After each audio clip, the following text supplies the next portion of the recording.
தேவைக்கு கிடைக்காததும் தேவைக்கு அதிகமாக கிடைக்கிறது தான் எப்பவுமே ஒரு வழிதான். மனுஷங்க மிருகமா வாழ்ற இந்த சமூகத்துல நீயும் நானும் போராடி தான் வாழ்ந்தாகணும். மிச்சத்தை இந்த காடும் மலையும் பார்த்துக்கும். இங்க நான் வச்சுதான் சட்டம், புரியுதா?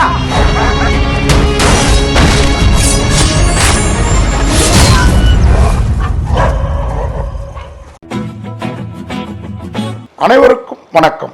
நான் உங்கள் பத்திரிகையாளர் ஆர்.எஸ். கார்த்திக். இந்த வீடியோவில் நம்ம பார்க்க இருக்கிறது நம்ம வேற லெவல் சினிமா சேனலோட சினிமா விமர்சனம். இப்போ நம்ம பார்க்க இருக்கிறது இந்த வாரம் திரைக்கு வர இருக்கிற அலங்கு திரைப்படத்தோட விமர்சனம். அலங்கு உண்மையாக சில இடங்கள்லாம் நம்மளை கலங்க வச்ச படங்க. இந்த அலங்கு நம்மளை கலங்க வச்ச படம். ஆமாம், இந்த படம் வந்து ஒரு நாய், அது கூட ஒரு நல்ல மனிதனுடைய சிநேகம், இது கூட வழக்கமான வில்லத்தனம், வழக்கத்துக்கு மாறான லொக்கேஷன்கள், வேறு லெவல் படம் இந்த படம். உண்மையாக அதை நம்ம முதலே சொல்லி ஆகணும். அதுக்கப்புறம் நான் இந்த படத்தோட கதை என்ன, களம் என்னங்கிறது வரேன். இது எல்லாத்துக்கும் முன்னாடி சொல்ல வேண்டியது, இந்த படத்தை தயாரித்திருப்பது 2 பேர். ஒருத்தர் வந்து டிஜி ஃபிலிம் கம்பெனி சார்பில் டி ஷபரீஷ், இன்னொருத்தங்க மேக்னாஸ் ப்ரொடக்ஷன்ஸ் பேனரில் சங்கமித்ரா சௌமியா அன்புமணி. இவங்க 2 பேரும் இணைந்து தயாரிச்சிருக்கிறாங்க. 2 பேரும் உறவுக்காரங்க தான். டாக்டர் ராமதாஸோடைய பேத்தி சங்கமித்ரா சௌமியா அன்புமணின்னா, அந்த டிஜி ஃபிலிம் கம்பெனி டி சபரீஷ் வந்து அவருடைய உறவினர், டாக்டர் ஐயாவோட அக்கா பேரனோ ஏதோ சொன்னாங்க. இந்த படத்தோட ஹீரோ குணநிதியும் அந்த சபரீஷோட பிரதர் தான். இவங்க ஏற்கனவே சபரீஷும் இந்த குணநிதியும் ஏற்கனவே வந்து செல்ஃபி அப்படின்னு ஒரு படம் நம்ம ஜிவி பிரகாஷோட இணைந்து தயாரித்தாங்க. ஜிவி பிரகாஷ் கதாநாயகர், இவர் 2ஆம் நாயகர். அதுவும் நல்லா பேசப்பட்டது. அதே மாதிரி பேசப்படக்கூடிய, அதை விட சிறப்பாக ஓடக்கூடிய ஒரு விதத்தில் இந்த படத்தை எடுத்துருக்குறாங்கன்னே சொல்லலாம்.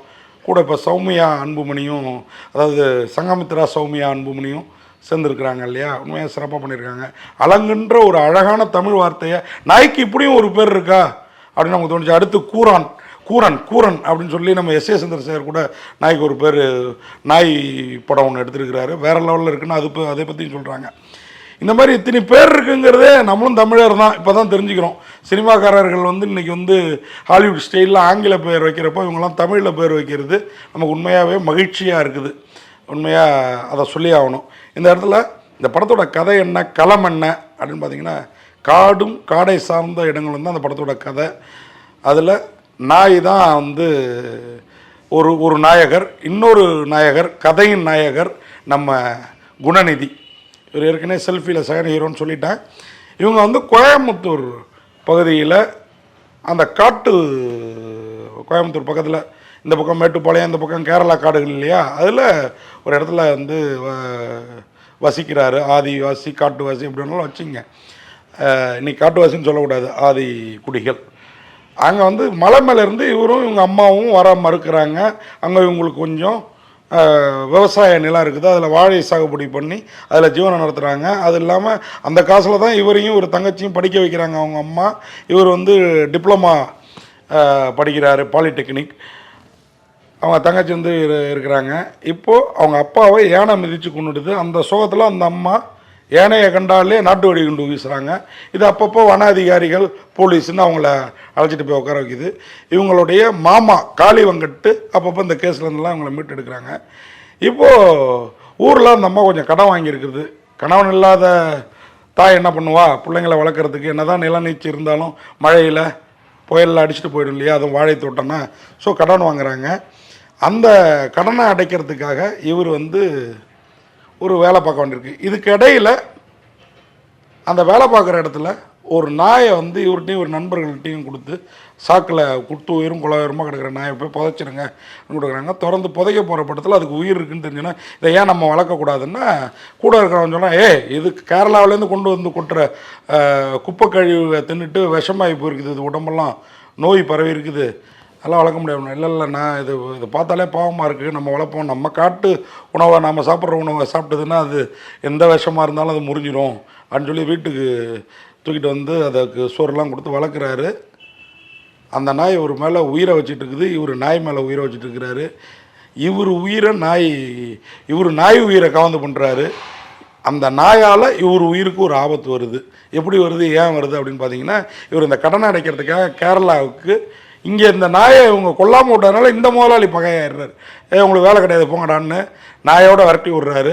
நாயோடு இவங்க கேரளா போகிறாங்க. தான் மாமா மூலயமா அங்கே ஏஜென்ட்டுக்கிட்ட சொல்லி ரப்பர் தோட்டத்தில் வேலை கிடைக்குது. போகிற இடத்துல போகிறப்பே இவங்க அம்மா வேணாங்குது, நம்ம நல்லா இருக்குது, நீச்சல் இருக்குது, உன் படிப்பு இருக்குது, அதை படுறான்னா படிப்புலேயும் இவருக்கு ஒரு பிரச்சனை. அது என்ன பிரச்சனைன்னு நீங்கள் படம் பார்த்து தெரிஞ்சுக்கோங்க.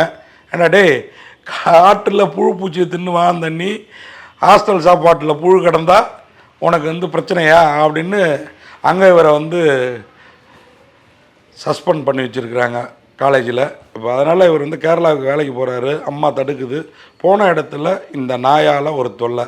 அந்த தொல்லையை புதுமையாக வச்சுருக்குறாங்க.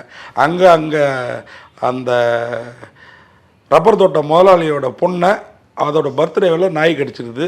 இப்போ இவர் இப்போ அந்த ரப்பர் தோட்ட முதலாளி தான் அந்த ஊர் நகர்மன்ற தலைவர். எல்லா நாயும் அடித்து கொள்கிறான்னு தான் கையாளுக்கு உத்தரவு இருக்கிறாரு. அவர் அடித்து கொள்ள போகிறப்போ இவர் நாயும் அதில் சிக்கிக்குது.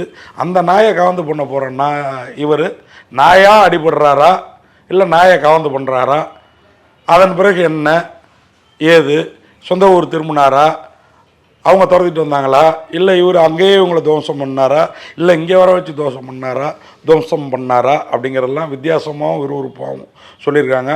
ஒரு பக்கம் யானை துவம்சம், ஒரு பக்கம் இந்த நாயும் ஹீரோவும் பண்ணுற துவம்சம். இதுதாங்க இந்த படத்தோட கதையும் களமும். இது வேறு லெவலில் பண்ணியிருக்கிறாங்க. உண்மையாகவே அந்த அலங்குங்கிற பேருக்கு ஏற்ற மாதிரி அந்த நாயும் அழகாக இருக்குது, இந்த படமும் அழகாக இருக்குது. ஆமாம், இப்போது படத்தில் இந்த டைரக்டரை நம்ம 2-3 விஷயங்களுக்காக பாராட்டணும். உண்மையாகவே ஒரு ஹீரோயினே இல்லாமல் ஒரு படம். இந்த அம்மா அப்புறம் அந்த வில்லனோட மனைவி, இவங்க 2 பேரும் தான் அந்த படத்தில் பெண் பாத்திரங்களே. இந்த பெண் அந்த அம்மாவோட மகள், அதாவது ஹீரோட அம்மாவோட ஹீரோட தங்கச்சி, இவங்க தான் 3 பெண்கள் தான் பாத்திரங்களே. இப்போது இதெல்லாம் என்னாச்சு, இதில் குணநிதி செல்ஃபி படத்தோட நடிப்பில் நல்ல இம்ப்ரூவ்மெண்ட்டு. சோலோ ஹீரோவாக இதில் மொத்த படத்தையும் தன் தோளில் தாங்கியிருக்கிறாரு. அவரை மாதிரியே இந்த படத்தில் வில்லனாக அகஸ்டீனாக வர்ற அந்த இன்னொரு கேரக்டர் சம்பன் வினோத், அவர் தன் பார்வை அந்த லுக்லேயே மிரட்டுறாரு. அவரோட கையால் வர்ற சரத்தப்பானி வேறு லெவல். இவங்க எல்லாரையும் தாண்டி காளி வெங்கட் சில இடத்துலலாம் உருக வச்சிடுறாரு. அது தனக்கு தன்னை எல்லாரும் கிண்டல் கேலி பண்ணுறாங்க, எனக்கும் ஒரு குழந்தை இருந்ததுடா, அதுக்கு என்ன ஆச்சுன்னு ஒரு கதை சொல்லுவார். அது பிரமாதமாக நம்மளை உருக வச்சிருது. அப்புறம் ஸ்ரீரேகா, அவங்க தான் அந்த அம்மா கேரக்டர். அவங்களோட வீரம் ஹீரோவையும் தாண்டி இருக்குது, வேறு லெவலில் இருக்குது. அதே மாதிரி கொற்றவை, அவங்க தான் இந்த வில்லன், அதாவது மெயின் வில்லன் சம்பன் வினோத்தோட மனைவியாக. நீ எப்போயாவது சர்ச்சில் பாவ மன்னிப்பு கேட்டிருக்கியான்னு அவங்க புருஷன்கிட்ட உருகிறது. இது எல்லாத்துக்கும் மேலே கிளைமாக்ஸில் ஒரு ட்விஸ்ட்டு, நீ என்னடி பண்ண அப்படின்றப்ப உங்களுக்கு பயந்து தான் இதை பண்ண அப்படின்னு அந்த அம்மா சொல்கிற, அதுதாங்க படம். அதெல்லாம் நல்லா அழகாக பண்ணியிருக்கிறாங்க. இந்த படத்தில் ஒரே ஒரு குறைன்னு சொல்கிறதுன்னா வேறு ஒன்றும் இல்லை, அந்த நாய் இன்ட்ரோவில் வரைக்கும் அந்த நாய் தான் பிரதான பாத்திரம். இன்ட்ரோவுக்கு அப்புறம் ஹீரோவை பிரதானமாக காட்டணும் அப்படிங்கிறனாலேயே என்னவோ ஹீரோவெல்லாம் அழைச்சிட்டு போய் ஒரு இடத்துல கட்டி போட்டிருப்பானுங்க வில்லனோட ஆட்கள் தேடி வந்து. அங்கே அந்த நாய் அந்த கட்டை அழுத்து விட்டுருந்தா இன்னும் கொஞ்சம் பிரமாதமாக இருந்திருக்கும். அந்த ஒரு இடம் மட்டும் கொஞ்சம் மிஸ் ஆகுது. மற்றபடி படத்தில் பெருசாக குறையெல்லாம் இல்லை. ஒரு அழகான, இன்றைக்கி மனிதன் எப்படி செத்துட்டு இருக்குது, எல்லா உயிரையும் நம்ம எப்படி நேசிக்கணும் அப்படிங்கிறத அழகாக கற்றுக் கொடுத்துருக்கிறதுல இந்த படம் வேறு லெவலில் இருக்குது. இந்த படத்தில் நடித்த குணநிதி வேறு லெவல், நான் ஏற்கனவே சொல்லிட்டேன். அதே மாதிரி சம்பன் வினோத், அதே மாதிரி காளி வெங்கட்லாம் உண்மையாக நடிப்பு சக்கரவர்த்தினா பட்டம் கொடுக்கலாம். அதேமாதிரி சரத் அப்பானி, ஸ்ரீரேகா எல்லாரையுமே சொல்லிட்டேன். இந்த படத்தை இயக்கியிருக்கிறது எஸ்பி சக்திவேல். இவர் ஏற்கனவே ஒன்று படம் எடுத்திருக்கிறார், நிறைய சினிமாவில் இவர் இருந்திருக்கிறாரு. ஆனால் இதில் உயிரை கொடுத்து உழைச்சிருக்கிறார். அந்த காட்டுப்பகுதியெல்லாம் படம் எடுக்கிறதுங்கிறது சாதாரண விஷயம் இல்லை, வேறு லெவலில் பண்ணியிருக்கிறாரு. பாண்டிக்குமாரோட ஒளிப்பதிவும் அஜீஸ் அசோக்கோட இசையும் அவருக்கு பக்கபலம் இல்லைங்க, பக்கா பலம், வேறு லெவல். சியாம் லோகேஷோட படத்தொகுப்பும் ஒன்றும் குறை சொல்கிற மாதிரி இல்லை. இதுக்கு மேலே இந்த படத்தை ஷார்ப்பாக கட் பண்ணுறதுக்கு இல்லை. கிளைமாக்ஸில் இவங்க வேறு லெவலில் நம்மளை கவர்றதில்ல. இந்த படம் வேறு லெவலில் இருக்குது. உண்மையாகவே இந்த மாதிரி கதைகளை நாம் கொண்டாடணும். இந்த மாதிரி வித்தியாசமாக இயக்குகிற இயக்குனர்களை கொண்டாடணும். தமிழ் சினிமாவுக்கு அதுதான் புத்துணர்ச்சியை தரும். அதனால் இந்த அலங்கு படத்தை அழகு பேரழகு அப்படின்னு சொல்லி நான் வந்து விடைபெறுறேன். முடிஞ்சால் இந்த வாரம் 12 படம் ரிலீஸ். முடிஞ்சால் இந்த மாதிரி 1-2 நல்ல படங்களுக்கு ஆதரவு கொடுங்க. அலங்கு பேரழகாக ஜொலிக்கிறது உங்கள் கையில் தான் இருக்குது. நன்றி, வணக்கம்.